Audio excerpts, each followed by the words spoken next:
رسول علیہ السلام فرماتے ہیں موت کا فرشتہ ایک دن میں 36 مرتبہ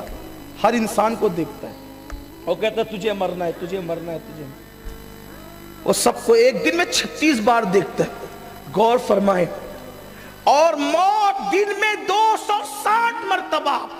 ایک انسان کو پکار کے کہتی ہے دنیا کی محبت میں اللہ سے غافل ہونے والوں، ایک دن تمہیں موت کی لذت کو چکھنا ہے، ایک دن تمہیں موت کے مزے کو چکھنا ہے۔ 260 مرتبہ ایک دن میں موت پکار پکار کر کہتی ہے ایک دن تم کو موت کا مزہ چکھنا ہے۔ حیرت ہے، موت جس کو آنے والی ہے اس کو اس کی خبر نہیں، اس کو اس کی پرواہ نہیں، وہ تو طرح طرح کے گناہوں میں، نت نئے گناہوں میں، طرح طرح کی عیاشیوں میں، آوارگیوں میں ڈوبا ہوا ہے۔ اللہ اکبر، میرے اور آپ کی آقا غیب دا نبی مصطفیٰ جان رحمت صلی اللہ علیہ وآلہ وسلم فرماتے ہیں موت کا فرشتہ جب روح نکالنے کے لیے کہیں آتا ہے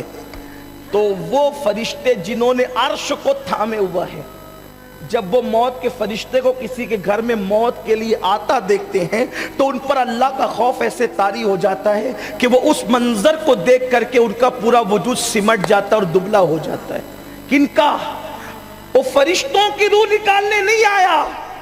وہ کسی اور کی روح نکالنے آیا ہے، لیکن یہ منظر دیکھ کر حاملین عرش ان پر اللہ کا یہ خوف طاری ہو جاتا ہے۔ سوچو تو صحیح وہ کیفیت کیا ہوتی ہوگی۔ فرشتے اس منظر کی تاب نہیں لا پاتے اور ان کا وجود سکڑ جاتا ہے، تو جس انسان پر موت طاری ہوتی ہوگی، جس کی روح نکلتی ہوگی، اس وقت اس کی کیفیت کا حال کیا ہوتا ہوگا، اس وقت اس کی پوزیشن کیا ہوتی ہوگی۔ اللہ اکبر۔ اور پھر اتنی پیاس مسلط کی جاتی ہے کہ ایسا لگتا ہے جیسے 7 سمندر بھی منہ میں انڈیل دیے جائیں تو پیاس نہیں بجھ سکتی، اور رشتہ دار ایک ایک قطرہ پلا رہے ہوتے ہیں، یعنی پیاس اور بڑھا رہے ہوتے ہیں، کیونکہ جب کسی کو پیاس شدت کی لگے گی اور تھوڑا سا پانی پلاؤ گے تو پیاس مٹے گی نہیں بلکہ بڑھ جائے گی۔ اللہ اکبر۔ اگر ساقی کوثر اس وقت کرم نہ فرمائے تو اس وقت دنیا کی کوئی طاقت پیاس نہیں بجھا سکتی۔ میرے آقا صلی اللہ علیہ وآلہ وسلم کے دیوانوں، میرے اور آپ کے آقا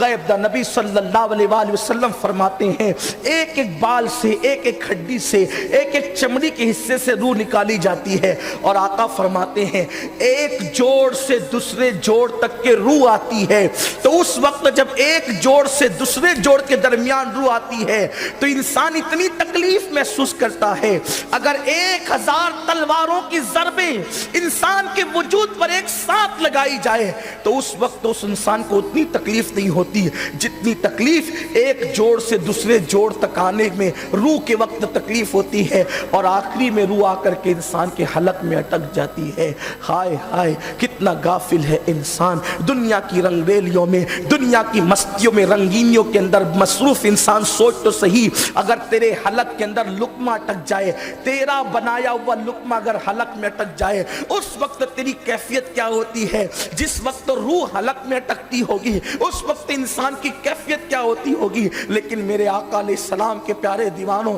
اس وقت کا منظر یہ ہے، اس وقت کی کیفیت یہ ہے کہ ابھی یہ موت کی تکلیف ہے، یہ موت کی شدت ہے، یہ موت کا حال ہے، اور وہاں پر شیطان آ کر کے کہتا ہے کہ میں مرا تھا، یعنی کبھی اگر باپ مرا ہوتا ہے تو باپ کی شکل میں، بھائی مرا ہوتا ہے تو بھائی کی شکل میں، ماں مرا ہوتا ہے تو ماں کی شکل میں، شیطان آ کر کے کہتا ہے کہ میں مرا تھا تو مجھے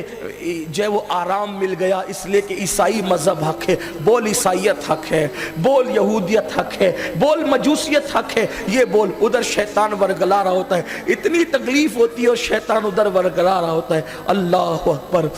یعنی کہ ایک طرف اتنی تکلیف، دوسری طرف شیطان کا ورگلانا۔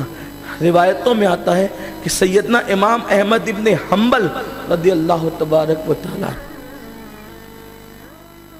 موت کے وقت اپنے جب ان کا بیٹا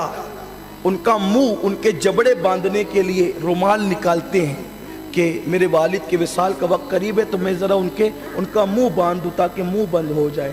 تو ابھی ان کی تھوڑی سی زندگی باقی تھی، وہ ہاتھ سے اشارہ کہتے تھے ابھی نہیں، ابھی نہیں، ابھی نہیں، ابھی نہیں، ابھی نہیں۔ بیٹے نے کہا ابا یہ آپ ہاتھ کے اشارے سے کہتے ہیں ابھی نہیں، ابھی نہیں، ابھی نہیں، یہ